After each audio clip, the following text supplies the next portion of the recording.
pada saat sekarang ini yang perlu majelis. Terima kasih. Assalamualaikum warahmatullahi wabarakatuh. Asyhadu an la ilaha illallah, nastaghfirullah, nas'alukal jannata wa na'udzu bika minan nar. Asyhadu an la ilaha illallah, astaghfirullah, nas'alukal jannata wa na'udzu bika minan nar. Asyhadu an la ilaha illallah, astaghfirullah, nas'alukal jannata wa na'udzu bika minan nar. Allahumma innaka 'afuwun tuhibbul 'afwa fa'fu 'anna. Allahumma innaka 'afuwun tuhibbul 'afwa fa'fu 'anna. Allahumma innaka 'afuwun karim tuhibbul 'afwa fa'fu 'anna ya karim ya 'azim ya 'azim. Anta ilahi la ilaha ghairuk, ighfir lana dhanbal 'azim fa innahu la yaghfiru dhanbal 'azim illa al-'azim. Bismillahirrahmanirrahim. Assalamualaikum warahmatullahi ta'ala wabarakatuh. Bismillah walhamdulillah wassalatu wassalamu ala rasulillah sayyidina Muhammad ibn Abdullah wa ala alihi wa sahbihi wa man walah. Rabbi syrah li sadri wa yassir li amri wa hlul 'uqdatam min lisani yafqahu qawli. Rabbi zidna 'ilman wa yaqinan warzuqna fahman. Subhanaka la 'ilma lana illa ma 'allamtana innaka antal 'alimul hakim. Wa tub 'alaina ya Rabbi innaka antat tawwabur rahim. Ighfir lana warhamna wa anta khairur rahimin fansurna 'alal qawmil kafirin. Allahumma ya man waffaqa ahlal khair al khair wa a'anahum 'ala fikr. Allahumma lil khair wa a'inna 'alaih. Ma'asyiral hadirin hadirat Bapak Ibu saudara-saudariku jamaah majelis salat zuhur Masjid Johor Iman rahimakumullah.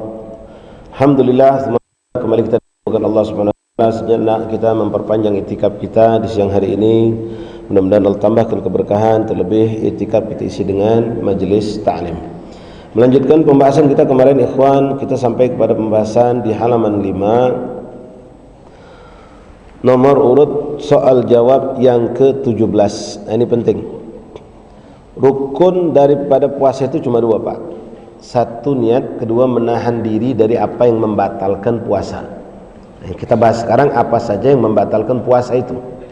Apa saja yang membatalkan puasa. Nomor 17, pertanyaan apa saja perkara yang dapat membatalkan puasa? Batal dalam makna batal dan dituntut untuk mengqadha barangkali, bukan batal pahalanya. Nanti ada lagi pembahasan kalau batal pahalanya tapi puasa tidak batal. Yang pertama yang menyebabkan batalnya puasa seorang muslim atau muslimah adalah naudzubillah min dzalik, murtad. Kemarin sempat kita sentuh contoh murtad itu kalau orang tidak mengakui sholat itu wajib, atau tidak mengakui kalau puasa itu hukumnya wajib. Walaupun dia menjalankan puasa tapi dia bilang puasa nggak wajib, yang wajib cuma satu, sholat. Dia bilang puasa itu nggak wajib. Ini orang keluar dari Islam. Nah, kalau kita mau teliti Bapak, ini harus kita perhatikan dan wajib kita tahu juga. Sebab-sebab murtad itu sangat banyak, bahkan terkadang berlaku terjadi di masyarakat kita dan mereka tidak sadar. Mereka tidak sadar. Contoh, ya, misal dalam hukum Islam yang diingkari oleh mereka, ada perempuan ketika dia dengan saudaranya membahas tentang urusan waris. Bapak emak meninggal lalu mereka mau bagi waris. Lalu bertanyalah dengan seorang tokoh ulama. Lalu sang perempuan ini mungkin, ya maaf kita ambillah contoh, dia seorang intelektual, dia seorang yang Masya Allah ya, berpendidikan, atau dia orang yang Masya Allah maju dalam dunianya, tapi dia nggak nyentuh urusan akhirat. Ketika dia duduk sama kiai, sama ulama, lalu ulama mengatakan, ente cuma dua saudara? Iya, saya cuma dua saudara. Saya, ya, ini saudara perempuan saya, kata yang laki-laki. Oh, kalau begitu gampang, kalian dapat waris itu penuh. Bapak emak udah meninggal, kalian cuma dua saudara, tinggal bagi saja. Yang laki-laki dapat 2 bagian, yang perempuan dapat 1 bagian. Perempuan ini dengar, loh kok bisanya begitu? Kan saya 2 saudara, kok bisa dibagi 2 sama 1? Enggak adil kalau begitu. Dijelaskan sama ulama, ini udah tentuan syariat Allah. Al-Quran yang sudah ngatur, hadis Nabi menjelaskan, ulama sudah menjelaskan juga. Lidzakari misl hadzal unthayain. Perempuan itu dapat 1 bagian, laki-laki 2 bagian. Wah, kalau gitu Islam enggak adil. Nah, misal syariat enggak benar kata si perempuan, ini murtad Pak. Kalau dia sudah mengatakan syariat enggak benar, padahal sudah jelaskan itu Al-Quran, itu hadis Nabi yang menjelaskan, tapi dia enggak mau nerima. Oh ini enggak benar, dia bilang syariat enggak adil, syariat enggak benar. Ini orang na'udzubillah keluar dari Islam. Pernah kejadian lagi Pak, ini di daerah Pasar Kuto dulu ya. Ada orang ribut urusan hutang piutang. Kebetulan yang berhutang ini agak nakal. Jadi yang nagih hutang tahu benar kalau masih satu tagihan lagi belum diselesaikan. Dia datang nagih. Ini satu lagi, sekali lagi ente harus bayar. Oh sudah, saya udah lunas, dia bilang. Belum. Ini ada buktinya kalau ente belum lunas. Sudah, ngotot dia Pak. Sampai yang ini, yang nakal ini bilang, mempertahankan egonya, mempertahankan pendapat dia kalau dia udah bayar. Kalau kau tidak percaya, aku berani nginjek Quran. Kan orang awam suka begitu Pak. Aku berani nginjek Quran. Dia belum nginjek Quran udah dosa, bukan dosa, keluar dari Islam. Belum dia mengatakan, belum dia melakukan, baru bilang, kalau kau tidak percaya aku berani sumpah, bahkan aku berani nginjek Quran. Ini orang bukan suruh taubat, tapi suruh syahadat. Keluar dari Islam ya. Atau mengatakan sesuatu yang sudah mutlak secara hukum itu adalah wajib, dikatakan tidak wajib. Yang jelas-jelas haram dikatakan tidak haram. Misal, minta maaf, oh kalau zina itu kalau kita mau sama mau nggak dosa, kalau mau sama mau nggak dosa, nggak haram. Wa na'udzubillah. Jelas-jelas semua syariat, nggak ada madhab manapun yang mengatakan tidak haram, tapi dia mengatakan tidak apa-apa kalau mau sama mau, misal. Dan banyak lagi contoh ya, meragukan isi Al-Quran, meragukan isi Al-Quran, murtad. Jadi bukan murtad harus orang itu pindah agama atau nyembah sesuatu yang disembah bukan selain Allah. Banyak, makanya di sini orang awam harus perlu belajar Pak, dan perlu diberi pelajaran tentang hal yang seperti ini ya. Hukumnya bisa keluar dari Islam, banyak sebab orang keluar dari Islam. Kemudian, nah ini mungkin kita nggak ngalami bapak-bapak ya, istri kita ngalami. Ini juga ada hukumnya, haid dan nifas atau wiladah, melahirkan, termasuklah keguguran. Itu bisa membatalkan puasa. Nah dalam hal ini sebelumnya nanti ada pelajaran pertanyaan berikutnya, tapi saya angkat sekarang saja, enggak apa-apa. Ada istilah untuk perempuan haid nifas ini dalam orang yang berpuasa. Ada istilahnya turul mane, zawalul mane. Sekarang istri kita puasa, subhanallah, puasa dari pagi. Saya perhatikan mana istri saya Pak, Masya Allah, sholatnya berjamaah dari subuh sampai isyraq, baca Quran, duha dia 8 rakaat, ibadah. Pas jam 6 kurang seperempat atau jam 6, adzan 6:21, jam 6 dia tiba-tiba ngerasa mau pipis, masuk kamar mandi tiba-tiba nangis. Loh kenapa kamu nangis Dek? Kita bilang, ya tanggung, sebentar lagi maghrib, aku haid, dia bilang. Sedih dia Pak, sedikit lagi maghrib haid. Ya sudah, kita bilang nggak usah sedih, kau jangan makan jangan minum, tunggu aja maghrib nanti makan bareng. Apa hukumnya? Haram. Perempuan kalau sudah mengalami haid walaupun baru sedikit, itu langsung hukumnya pertama batal puasa, kedua haram mempertahankan puasa. Gak ada istilah tanggung. Mungkin kita pengen menghibur istri kita kan Pak, udah nggak usah sedih, nanti bukanya sama bapak, nggak apa-apa. Ya nggak boleh, harus dibatalkan, atau kecuali dengan tanpa membatalkan, tapi nggak disengaja tidak membatalkan. Secara hukum dia langsung batal, secara hukum. Kemudian disuruh untuk membatalkan, menunjukkan ketaatannya kepada Allah, karena perempuan haid atau nifas dilarang untuk berpuasa. Ambil gula sedikit, minum air seteguk barangkali itu membatalkannya. Atau sebaliknya, ada juga perempuan yang namanya tadi turul mane, datang halangan, zawalul mane, hilang halangan. Dia haid, biasa haidnya seminggu, kebetulan udah pas hari yang ketujuh, harap kalau aja suci. Di waktu sahur, maaf Pak ya, ini urusan perempuan, tapi kita wajib tahu, kita bertanggung jawab urusan akhirat istri kita. Ketika waktu sahur istri kita pengen puasa, penasaran, dia periksa, dicotek daerah kemaluannya, pakai kapas atau pakai tisu, ternyata masih ada sedikit merah, menunjukkan belum suci, maka ini istri kita dia belum berpuasa hari itu. Masuk subuh adzan jelas masih belum suci. Jam 8 pagi waktu duha misal, dia pas mau pipis atau sengaja pengen periksa, ternyata sudah suci. Nah, bagaimana hukum hari itu? Dari jam 7 atau jam 8 sampai maghrib, dia tetap hukumnya tidak berpuasa. Karena syarat puasa itu dimulai suci dari semenjak subuh. Jadi sebelum masuk subuh dia udah pastikan kalau dia sudah suci. Nah, di sini perlu digarisbawahi. Nanti ada pertanyaannya. Gimana seandainya dia periksa, kebetulan adzan subuh itu tinggal 10 menit lagi. Pas dia pastikan ternyata dia suci. Cuma kalau dia mau mandi, dia ini belum sahur. Sahur nggak wajib ya. Sahur itu sunnah, tapi jangan dilalaikan. Fadilahnya sangat luar biasa. Rasul mengatakan innallaha wa malaikatahu yusholluna 'alal mutasahhirin. Allah dan malaikat bersolawat. Artinya mendoakan dengan rahmat untuk orang yang sahur. Jadi sahur jangan dianggap sepele. Oh, aku kuat nggak pakai sahur. Boleh kau kuat, tapi jalan ke sunnah Rasulullah itu. Itu sunnah Rasulullah. Sampai Nabi mengatakan walau bijur'atil ma', walau seteguk air, lakukan sahur. Sunnah Rasulullah. Nah, bingung dia.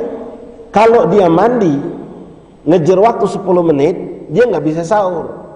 Kalau dia sahur, ini gimana? Mandi nggak sempat, nanti keburu adzan subuh. Ini kasus, Pak. Sama juga saya keluar sedikit. Kasusnya kalau bapak misal ihtilam, mimpi basah, atau maaf ini hukum, kita nggak usah menganggap ini tabu. Kita habis kebetulan bersenggama, bersetubuh, tidur bangun-bangun, belum mandi wajib, adzan tinggal 10 menit. Keadaan junub, adzan tinggal 10 menit. Kita bingung nih gimana nih 10 menit lagi adzan. Kalau aku mandi aku nggak sempat sahur. Kalau aku sahur aku nggak bisa mandi. Ikhwan rahimakumullah, di sini pentingnya kita taklim, kita belajar. Ikhwani akhwati rahimakumullah, syarat puasa itu tidak harus dalam keadaan suci dari hadas. Jadi maksudnya silakan sahur kalau kita takut, tanpa sahur kita akan lemah dalam ibadah. Jadi mandi wajibnya gimana? Boleh setelah masuk subuh. Sama dengan perempuan tadi. Kalau dia khawatir kalau nggak sahur dia bakal lemes, maka sahur kejar 10 menit itu, walaupun udah masuk waktu imsak. Imsak itu cuma aba-aba, peringatan, hati-hati ntar lagi adzan subuh. Kalau bisa stop, cuma sekarang kondisi makan cepet. Imsak biasanya 10 menit, kira-kira 5 menit bisa makan, minum. Setelah itu istirahat, adzan subuh, baru mandi. Apa hukumnya? Boleh, sah puasanya. Karena tidak menjadi syarat sahnya puasa, harus memulai puasa dalam keadaan suci dari hadas. Sama dengan kita yang junub tadi, juga sama. Kita boleh sahur dulu, nanti habis subuh baru mandi. Tapi kalau disengaja, nyantai, sahur udah, waktu masih ada 1/4 jam untuk mandi, dah nantilah kepalangan habis adzan baru mandi. Makruh hukumnya. Makruh. Jadi tidak harus mandi dulu. Tapi kalau kita sudah selesai, udah sahur, udah apa, ya mandi keburu sebelum adzan subuh, itu lebih afdal. Tayyib. Nah, yang keempat yang membatalkan puasa, jima bersetubuh di siang hari. Ini jima pun ada hukum tambahan, nanti ada di pertanyaan berikutnya, Pak. Jima berhubungan suami istri, makanya kita kadang-kadang bingung. Ya, kalau ada orang kawin bulan Ramadan, Pak. Kawin bulan Ramadan itu sedep-sedep ngeri, Pak. Iya. Takut kebablasan dia. Jima di bulan Ramadan itu hukumnya panjang. Pertama, batal puasa jelas. Kedua, terhitung maksiat. Maaf, walaupun sama istri sendiri. Jangan salah, bukan zina. Maksiat. Karena Allah melarang dia lakukan. Jangan jima, Bapak, Ibu, Saudara, memandang istri kita yang sah di siang hari bulan Ramadan dengan pandangan di situ ada syahwat, makruh hukumnya. Menyentuh istri kita, bercumbu, mencium, memeluk. Kalau nggak ada syahwat, silakan, tidak apa-apa. Tapi kalau di situ kita yakin akan timbul syahwat, maka hindari. Makruh, walaupun istri sendiri. Nah, kembali masalah jima. Walaupun dengan istri sendiri di bulan puasa, hukumnya haram, maksiat. Bukan cuma itu. Pertama tadi batal. Kedua dia dosa, maksiat. Ketiga wajib qadha. Jelas. Nah yang keempat ini yang repot, Pak. Yang repotnya kita, istri kita enggak. Apa itu? Wajib kafaratnya puasa 2 bulan berturut-turut. Tidak boleh putus. Istri enggak kena, yang kena kita suami. Ini hukum syariat. 2 bulan berturut-turut. Kalau bapak sanggup menjalankan, silakan mau coba. Ramadan aja susah. Berturut-turut maksudnya beb, enggak boleh putus. Anda puasa misal, udah dapat 50 hari, hari 51 batal. Entah karena sakit, entah karena alasan apapun, ngulang lagi dari awal. Ulang lagi dari awal. Udah di ujung nih. 2 bulan berturut-turut, hari ke-58. Hari ke-58 batal. Padahal tinggal 2 hari lagi, ngulang lagi dari awal. Ini hukumannya buat orang yang melakukan jima di siang hari bulan Ramadan. Maaf, ini hukum biar kita tahu. Beda kalau kita qadha puasa. Ini ta'ziman wa ihtiraman li syahr Ramadan. Kemuliaan mengagungkan keagungan bulan Ramadan. Kalau orang itu puasanya di luar Ramadan, walaupun qadha Ramadan, ini suami istri sama-sama punya qadha. Istri haid waktu Ramadan, suami sakit. Di luar Ramadan mereka qadha bareng. Subhanallah, enggak kuat siang hari jima. Hukumnya gimana? Cuma 3 dapat. Dosa pasti, batal pasti, wajib qadha lagi pasti. Tapi hukuman 2 bulan berturut-turut enggak kena.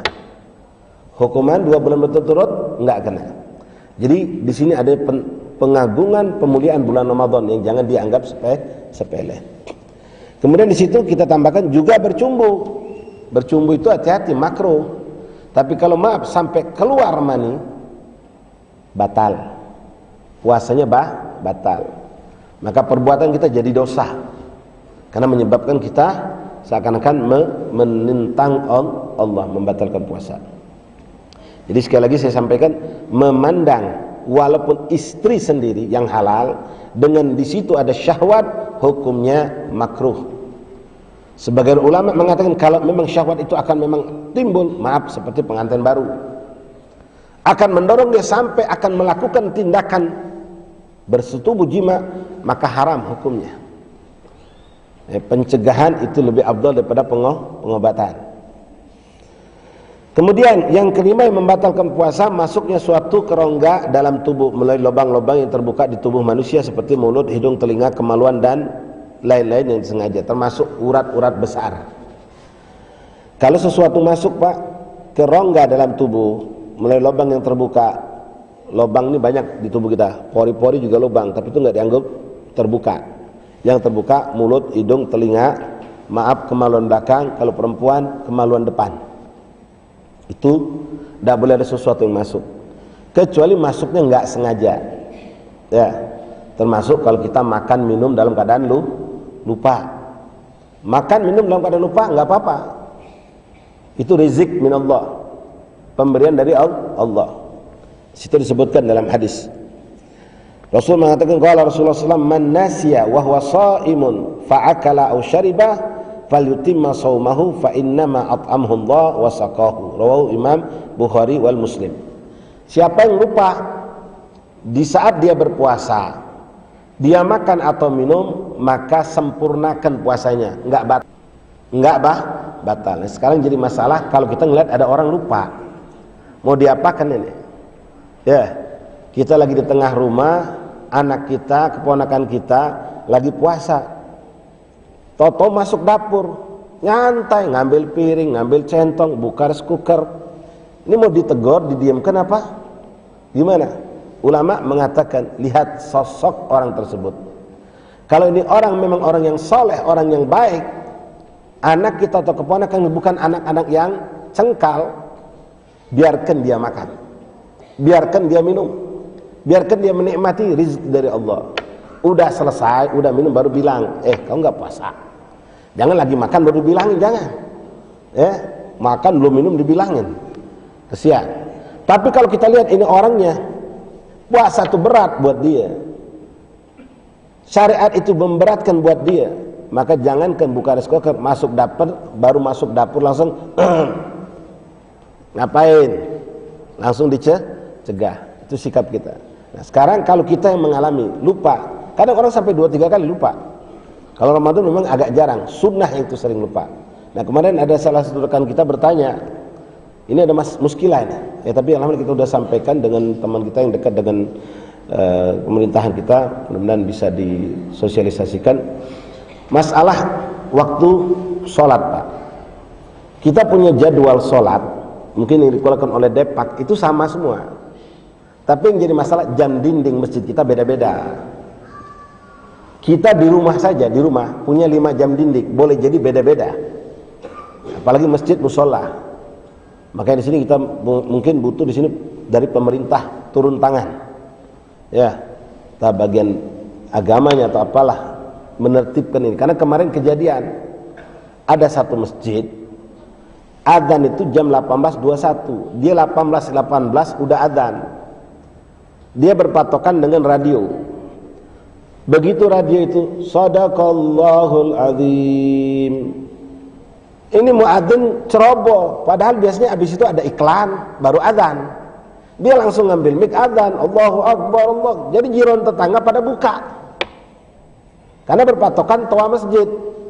Nah yang saudara kita tahu, wah ini belum, dia cepat ngasih tahu orang yang ada di rumahnya. Nah ini gimana hukumnya kalau udah kebablasan masuk?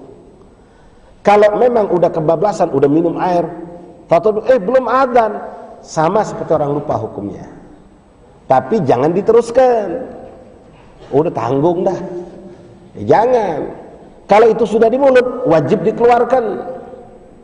Udah dikunyah, tinggal blek, tak boleh ditelan. Kalau ditelan, batal puasa kita. Masalah dosa, yang ceroboh itu dosa, merugikan umat. Nah kita juga harus hati-hati, ya. Buka TV RCTI, bukan PAL TV, ya beda adzannya. Makan, pas sudah makan, udah minum, belum adzan, itu adzan TV, itu Jakarta, PAL TV belum, misal. Nah ini orang lupa, nggak tahu, dimaafu. Begitu dia tahu, setelah itu nggak boleh lanjutkan makan atau minum, stop. Jadi sama hukum dengan orang yang lupa, orang yang nggak tahu itu sama. Tapi kalau ada sisa makanan kita makan, kita minum, atau udah dikasih tahu belum waktu kita lanjut, batal puasa dan berdosa. Tapi ikhwan rahimakumullah, apa saja yang dapat menghilangkan pahala puasa tapi tidak membatalkan puasa? Itu maksiat. Apapun maksiat yang kita lakukan mengurangi, bahkan bisa menghilangi pahala puasa. Ya. Nah, sekarang ada pertanyaan, Bib, gimana Bib? Aku banyak punya kawan, puasa dia puasa tapi sholat kagak. Banyak nggak? Banyak Pak. Puasa masya Allah, tapi sholat enggak. Gimana hukum sholat? Ya, puasanya. Ada nggak tadi membatalkan puasa? Nggak sholat? Nggak ada. Artinya puasanya tetap dianggap sah, tapi boleh jadi nilainya tidak ada nilai di sisi Allah, karena dia telah meninggalkan suatu yang lebih mulia dari puasa, yaitu sholat. Dalam sebuah hadis Rasulullah SAW mengatakan, kam min sha'im laisa lahu min siyamihi illa al-ju' wal 'atash. Berapa banyak orang yang puasa nggak dapat apa-apa, kata Nabi. Yang dia dapat cuma lapar dan haus. Kenapa? Mata nggak dijaga dari melihat yang diharamkan Allah, mulut nggak dijaga dari yang diharamkan Allah, telinga pun tidak dijaga dari yang diharamkan oleh Allah. Hadis lain Nabi menjelaskan, khamsun yufattirna bis-sha'im, khamsun yufattirna sha'im al-kadzib, dusta, bohong, wal ghibah, ghibah, namimah, ngadu domba, wan nadhar bisyahwat, memandang dengan syahwat, wal yaminul kadzibah, dan sumpah palsu. Hati-hati Pak, 5 macam ini 4 sumbernya satu, lidah manusia. Apa tulisan itu luar biasa, ada 20, banyak, berbahaya.